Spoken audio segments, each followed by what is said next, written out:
tonight, the Utah Jazz just outwilled the Knicks. I mean, the Knicks had this game. They had a 17-0 run in the third quarter to take a big lead going into the fourth quarter. 12-point lead. And they couldn't close the deal in the fourth quarter because it looked like the Utah Jazz just outwilled them to the win.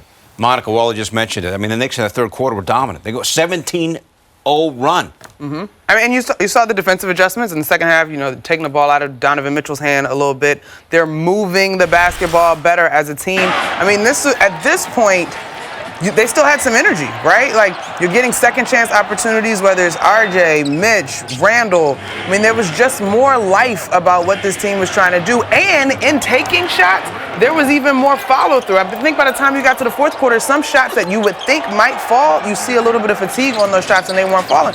But in the third, the ball moved. And we continue to say with this team, they are not the one-on-one, sit-around, go ISO team. They have to move the ball and get everybody involved. That's when they play their best basketball. No question. And they didn't do that in the fourth quarter. And they just completely seized the momentum of the game because, look, Randle mismatch.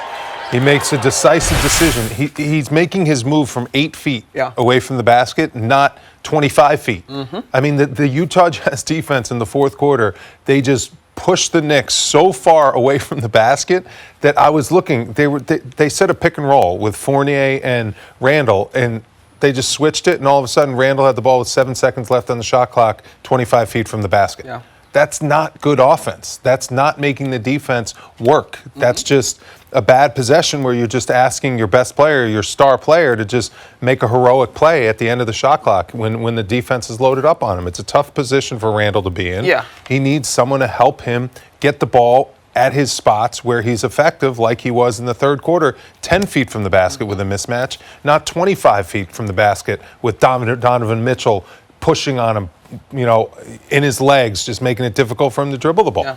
And to add salt into that wound, once they figured that out, then late in the game where you think, okay, maybe if you can get a couple strategic stops and baskets here, at that point they've pushed you 25 feet away, and now Donovan Mitchell is jumping into passing lanes and kicking the ball ahead to Bogdanovich. Like, the ball has to go across court, and they're jumping across court to steal the ball. Like, it's just, it's tough.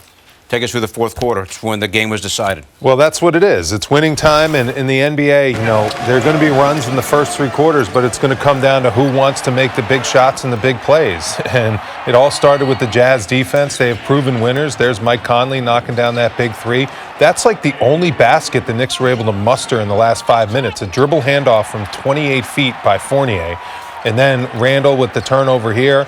Gets the ball out to Jordan Clarkson, who just attacks. No shot blocker back on the defensive end of the floor. Easy, too.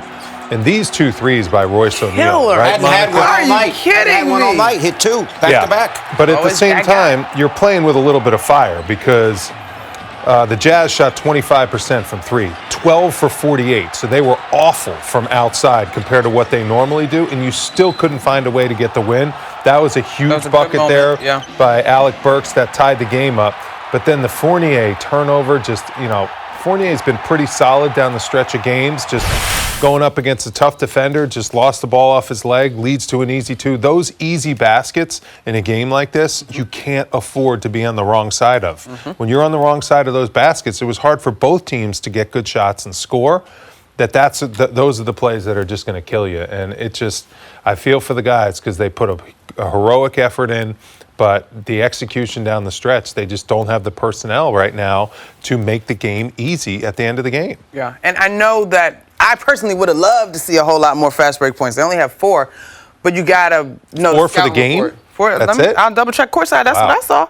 After 25 against the Lakers. And so to that end, Knicks have 4 fast break points. Missed 11 free throws, too. But that didn't help. To that end on fast break points. Don't get me started on that. Okay, Sorry, interrupt. Skip the free throws. Don't talk about the free throws right now. But the rap on the Lakers is that you can run on them. Like, they're not getting back. And the Jazz are a much more disciplined team in that regard. So you weren't going to get 20-plus, but golly, the half-court set was just struggle bus. All right, so we did not have a pregame hex on Mitchell Robinson. We talked about Mitchell Robinson, the pregame. Boy, he was great. Now, no Rudy Gobert tonight for Utah, out with a bad cap, but Robinson, Wally, 19 points and tied a career high with 21 rebounds. He is on a great run here. Consistent excellence night after night. It's great to see. And, when you look at the personnel and you see a guy like Rudy Gobert, a top 2 or 3 center in the league, and you're Mitchell Robinson, you're seeing he's not in the game, and Azubuike is, you're like, I'm going for 2020. That's what you tell yourself. I'm going to help my team win.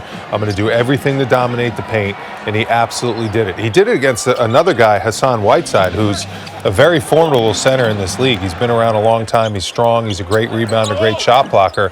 But Mitchell Robinson's just athleticism, his elasticity, and his effort, phenomenal. And if I'm Mitchell Robinson also, like, I'm looking around like Knicks aren't really making too many of their first shot opportunities. I'm thinking. So it's kind of like, this is perfect for me. Like, literally okay, wide open shot. Yeah, chances it goes in. I'm going to go get an offensive rebound here. The best offense was Mitch crashing the glass, like in the fourth quarter. That's the best offense. Gosh. Knicks shot, what was it here? 38% overall and only 24% from downtown. 8 out of 33. Offensive rebounds for Mitchell Robinson. He's licking his chops. Man. Didn't shoot well, that's for sure.